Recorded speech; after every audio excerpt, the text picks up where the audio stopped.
So we're going to try and make a Neurofunk Bass in this video here, and I'm going to be trying, I'm just going to make this straight from scratch. Probably going to use FM8 as my starting point, or I might move to Massive later on and see how I feel.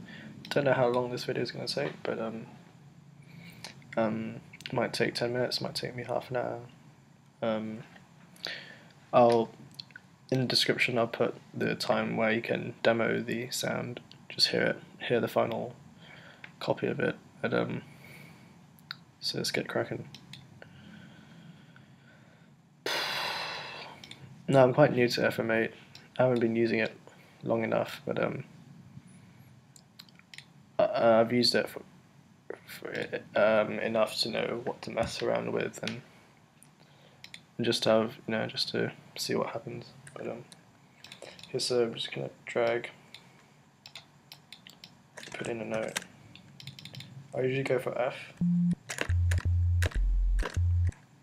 just because it's nice to work with, kind of.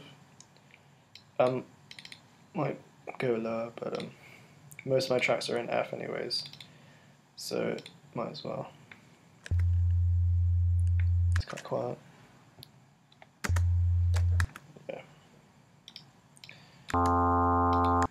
So where am I going to go? I have no idea what I'm doing really, but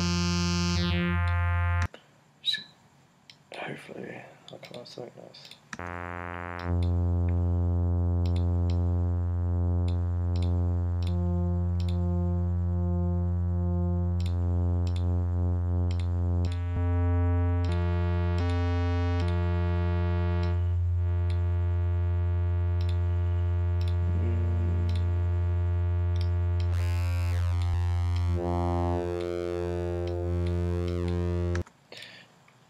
What I'd usually do, which I haven't done yet, I should have, is I put on Span by Boxingo. It's a nice little frequency analyzer.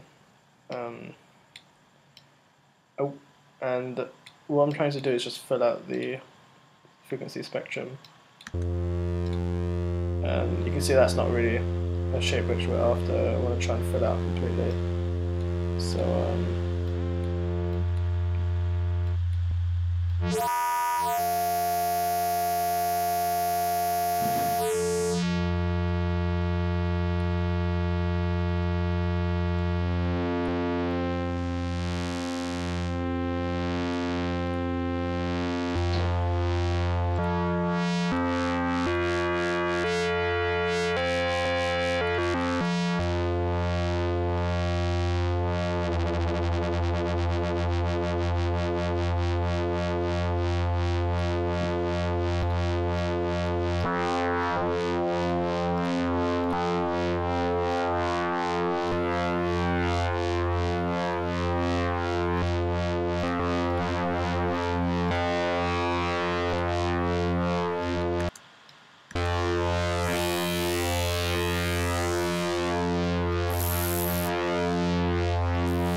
that's better.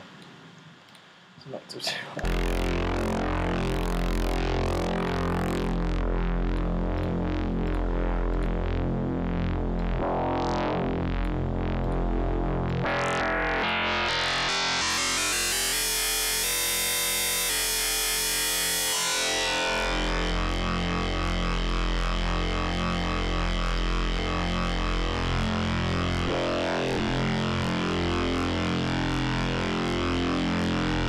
Sounds kind of nice, but it's definitely not the shape which we're after, because you've still got all this left, and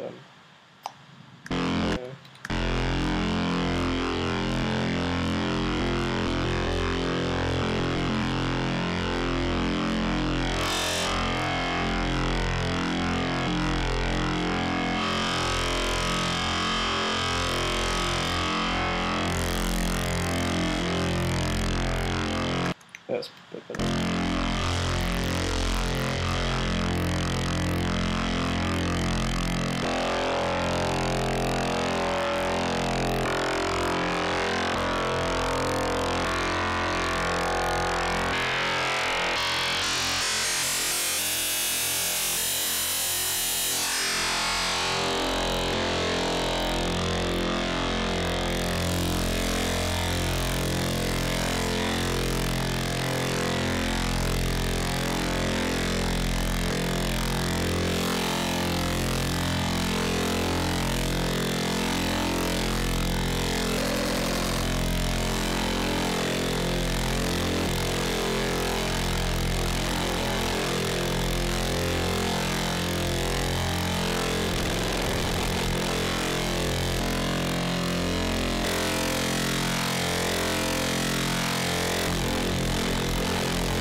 So that kind of works.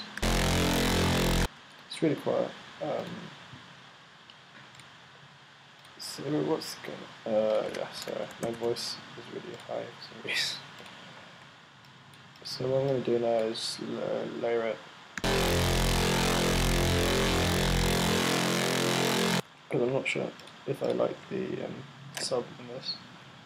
So I'm just going to grab hold of massive and fix that. Yeah, massive. I've been using massive for ages, and that's what I started with. I bought it before Ableton even, so I know it really well. I'm still learning quite a lot from it, obviously, but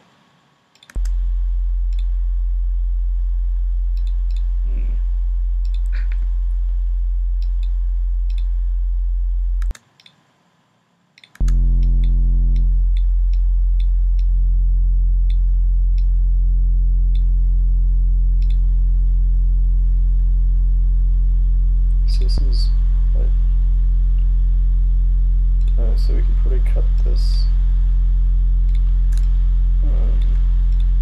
Where is this? It's around 88.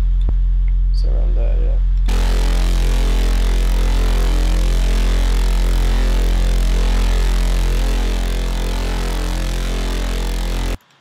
That's what it looks like.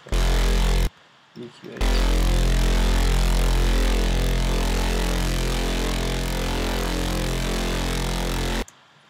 Looking good. So now I'm going to start adding distortions to this. Camel Crusher is my favourite.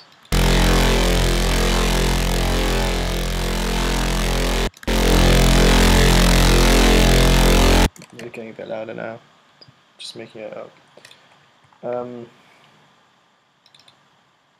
So now we have this. Now we can just start playing around with filters. I just got this Max for Live audio effects, and it's fantastic. It's absolutely amazing. It's absolute genius. I'm not entirely sure if it was inspired by the Emu filter. Sorry, that is like a morph filter, which I think on the Emu, it allows you to morph between different filter types. Belaine was talking about this on Dogs on Acid, and he was creating what he called a Z-plane like emulation filter, and so it's just supposed to replicate this kind of sound effects. I'm not sure if it's the same thing, but apparently on Ableton's sampler instrument, it's got this kind of function. This is what it was trying to achieve. So if I move the X fader, you can see it's morphing between all kinds of filters. That's really sweet. But I'm going to change it up here. So I'm going to change a different filter types.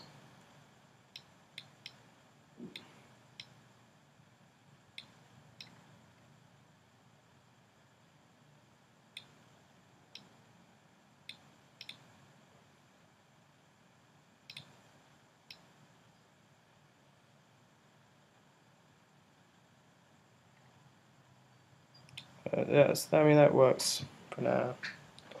That's what we needed to do.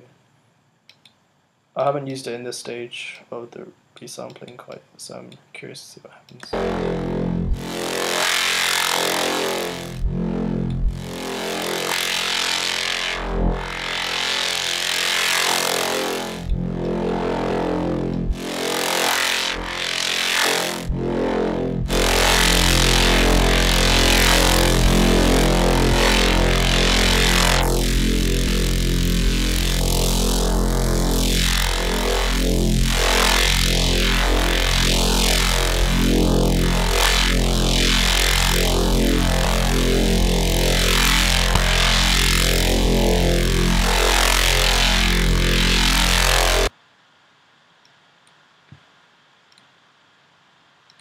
I think there needs to be more warbling sort of sound.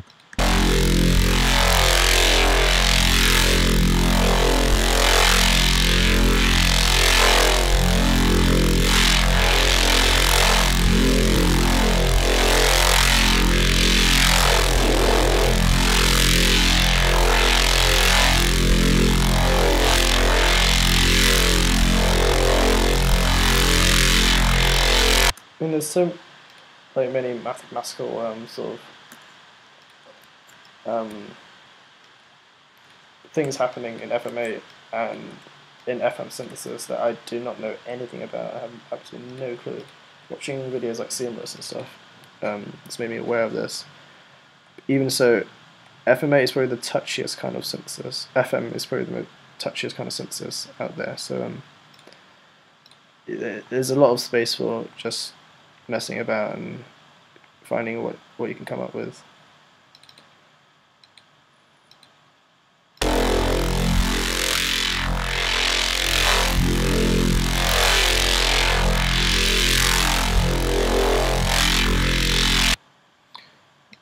Get a bit of this.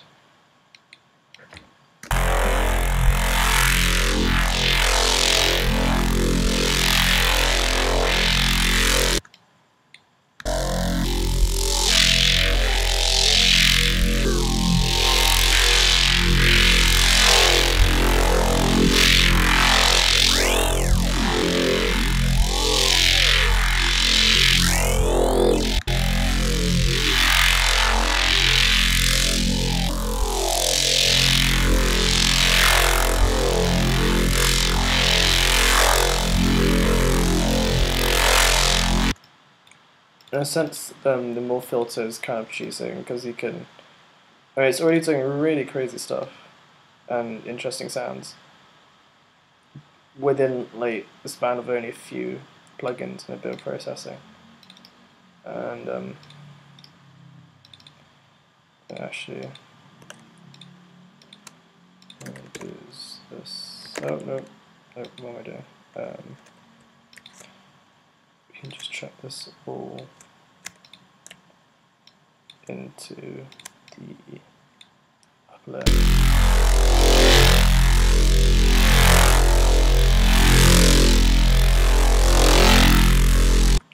That's great. So now we can freeze that. Now this is kind of like resampling, except we're not recording it in, we're just freezing the whole thing.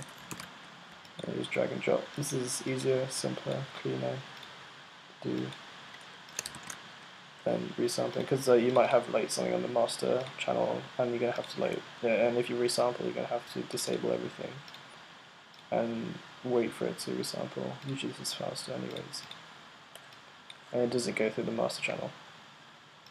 So now we have all this.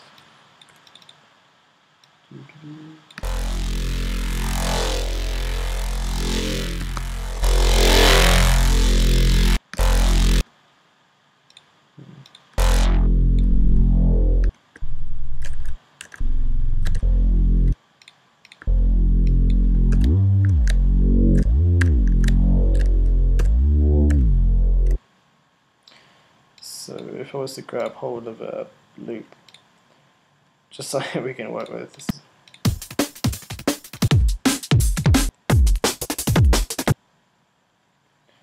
This is so bad of me, I should be doing this. but I can't be bothered to find my own breaks right now. So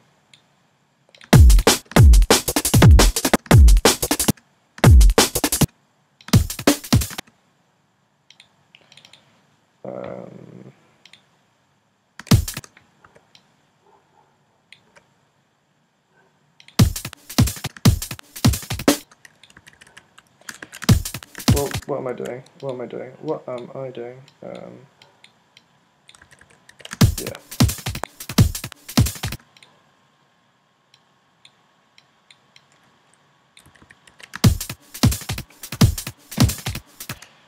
Okay, now I do the same kind of treatment for this. So I have not prepared myself whatsoever, which is quite stupid of me. But, there we go.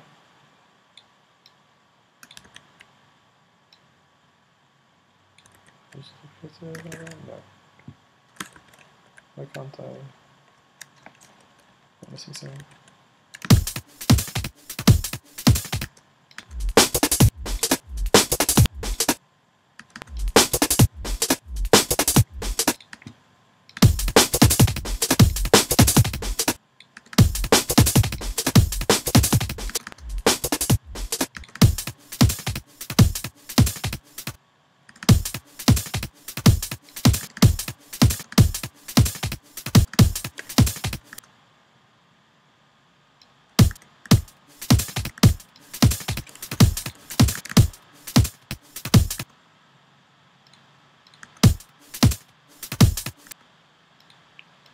Yeah, I'm getting carried away.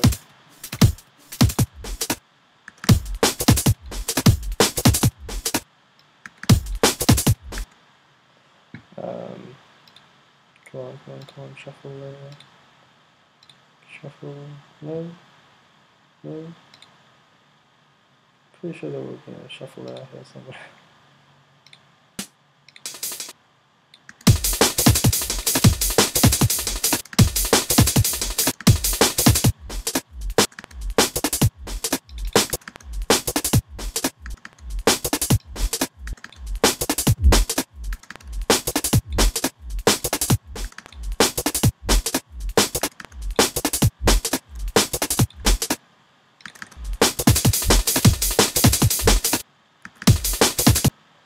Perfect.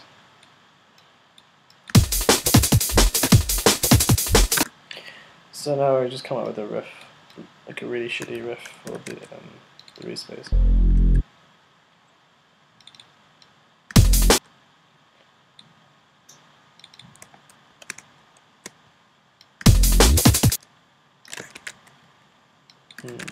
There'll be a lot of modulation in this stage now.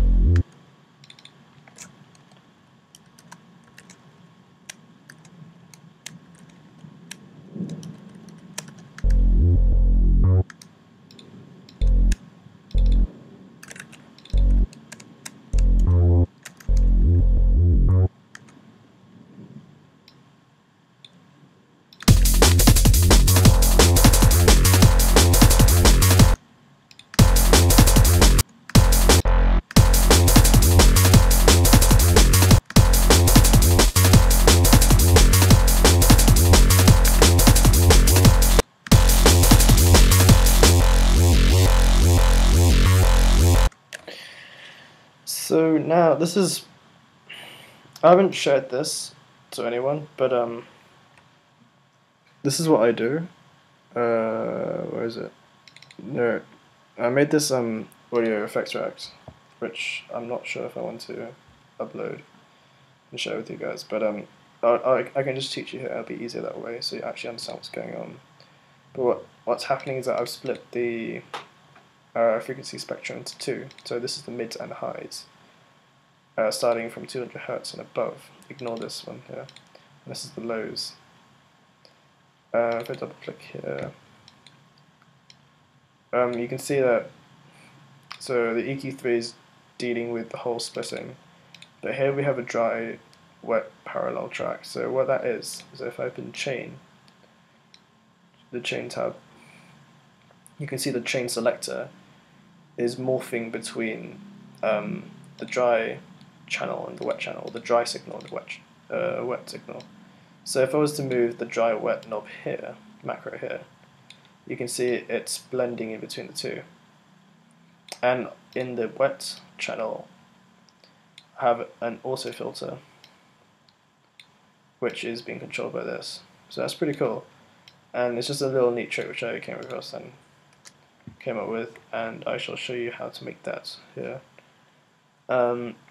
In terms of splitting frequencies, I already have this, but I'll just show you a new how to do it straight from scratch. I probably will upload another video explaining this as well, so if you want to just go over that quickly, then that'll be better. So you want to get hold of the EQ3 and group it, and open up that tab here, which will show you all the chains. I personally map the ranges, the band ranges, so it's easier for you to have control over that. So if you want to change it, you don't have to delete all the EQ3s and duplicate it over again, and it's a huge hassle to do that. So this is easier. So now you just want to duplicate it twice. Name this one the highs, mids, and the lows. So in the highs, you want to mute all the bands in EQ3 except for the highs, and same with the others. So go ahead and do that. Now, there shouldn't be any difference, but I have noticed in some tracks that there is a very, very slight coloration that isn't particularly desired, but you can't really notice it with basses. So that's what splitting signals looks like for me. What I do from here is delete the highs and unmute the highs on the mids, and just change the name, mids and the highs. So in terms of creating a dry wet parallel rack, I've already created that as well, but I'll demonstrate that in this video. So it's quite simple. You just want to create two chains. The first one will be dry, second one will be wet. Activate the chain tab. It brings you to this window here. So I just drag, if I highlight both the chains, I can drag hold of these blue things. I don't exactly know what they are. Would this tell me? Zones, apparently. Now you want to grab the hold of the white bar, which, what are these called? Fade range, right. I knew that. So you just want to drag it all the way back and move this from 127 to 126, just move it down by one value. Now you do the same here, except you're starting from 0 to 127 and do the same with this. So this means that when you're moving the chain, when it's fully on the right, you can't hear the dry chain whatsoever, and same with the left. But with the wet signal, you can't hear the wet signal. And now you just drag in this, the auto filter, and select whatever filter you want. In this case, it's the bandpass, and just map everything up. So just go ahead and map this, rename it to dry/wet, and also map the frequency of the filter.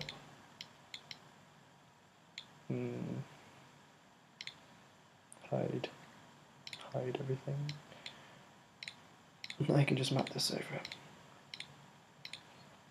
and just hide everything. So if I was to turn it up the dry wet knob, just hear what it sounds like. So now I can automate this. Go ahead and do.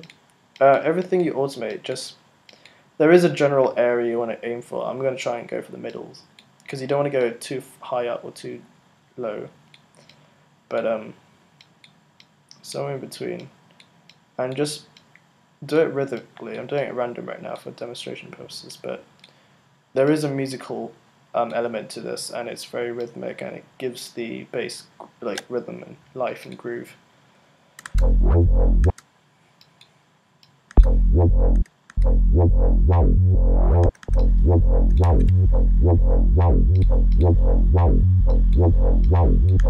The reason why I've isolated the frequencies is because that when you move it down, it's gonna isolate. When the frequency is quite low, it's obviously going to isolate the low frequencies, and it's going to overlap, and so it's going to create phasing in the low frequencies, and it's going to, in terms of the dynamics, it's going to mess with the track's dynamics, and it sounds really muddy. There is going to be phasing, so that's why I don't do this often on drums, but I sometimes do. But there is phasing, which is okay on bass. It's kind of coloration they just got to deal with. There might be another way of fixing this, but for now I haven't found a way, and it's fine for me. But so we hear what it sounds like. So obviously when you're moving the dry wet knob down, you gotta adjust it then accordingly.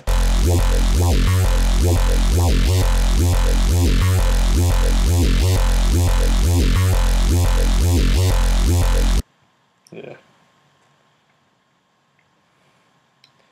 Another thing which I like doing is once you've got the sample in simpler, turn the spread up by a bit, and you turn the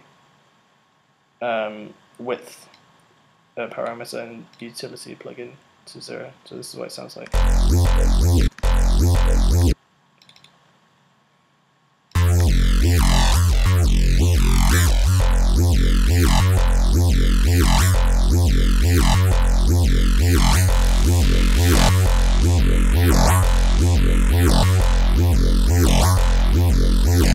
So that's cool.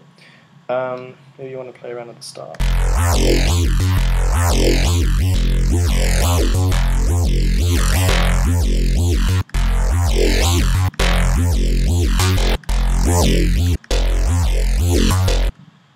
Maybe loops.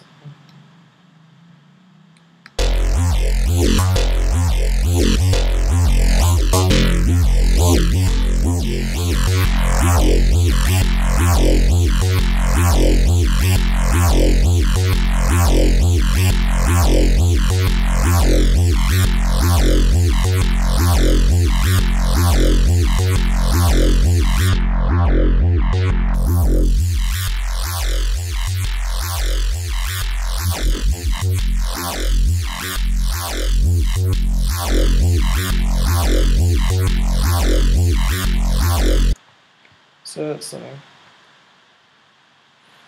Maybe you want to add another more filter as well. More filter is free, so there's no reason why you should get it unless you don't have Max for Live.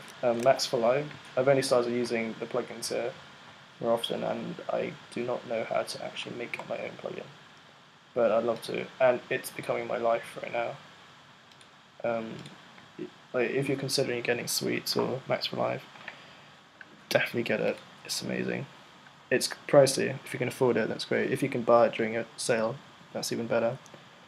But I mean, it's honestly absolutely fantastic. I just can't express my feelings enough.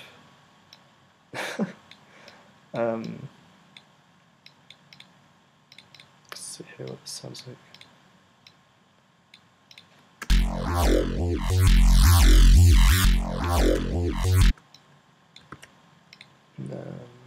Modulate this.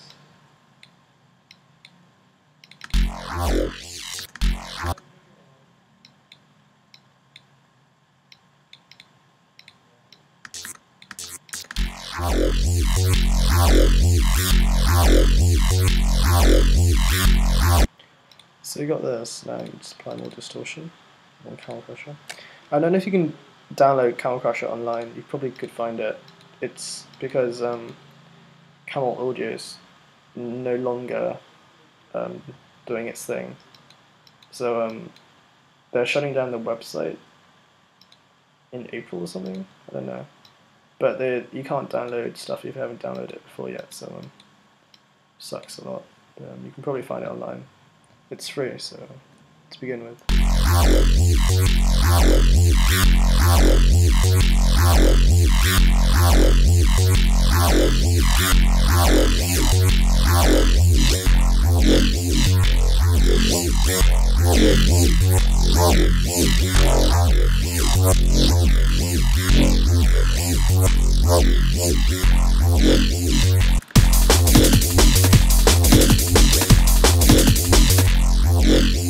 So the little peaks there, it doesn't sound that great on its own, but it adds to the rhythmic effect. So that's kind of cool. I think I want a bit more distortion there. Oh, but we can, another trick which I can show you, which I'm not sure if I want on this bass right now, but it's the overdrive sort of trick. We've already got a load of passes anyway, so whatever.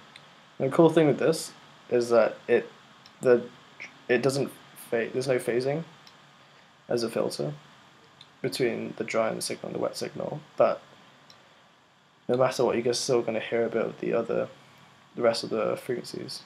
So that's kind of cool.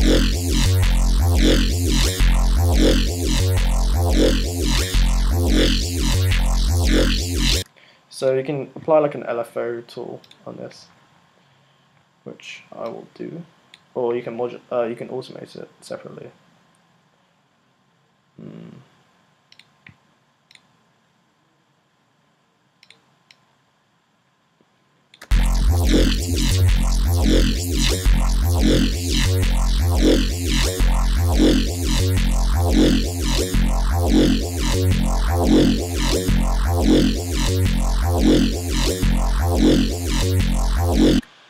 There's a lot of things you can do. I'm gonna EQ this actually.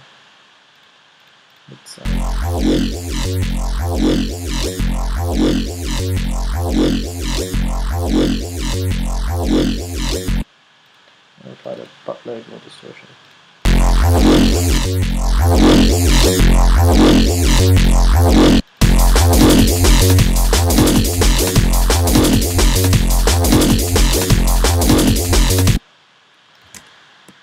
Yeah, so now you've got the groove going.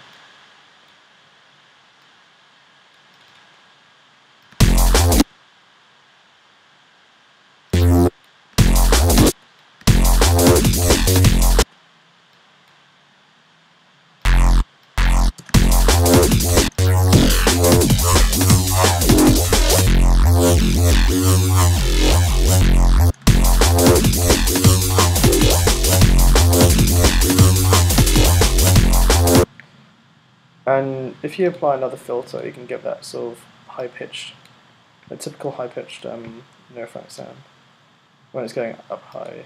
So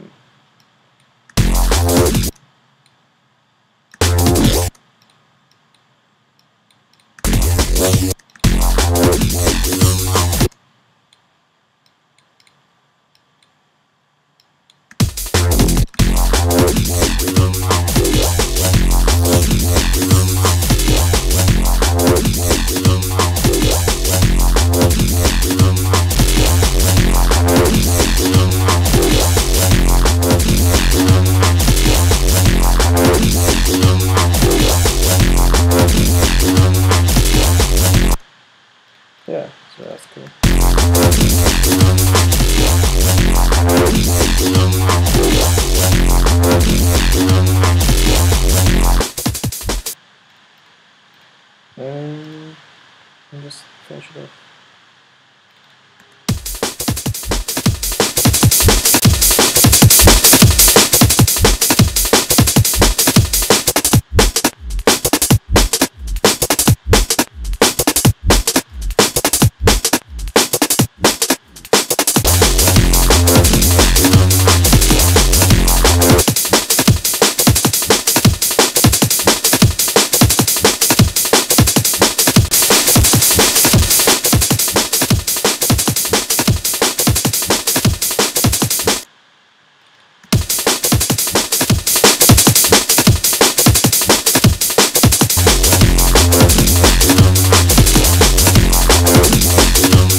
So there we have it.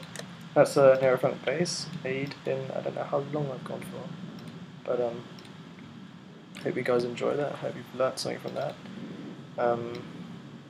I shall see you next time.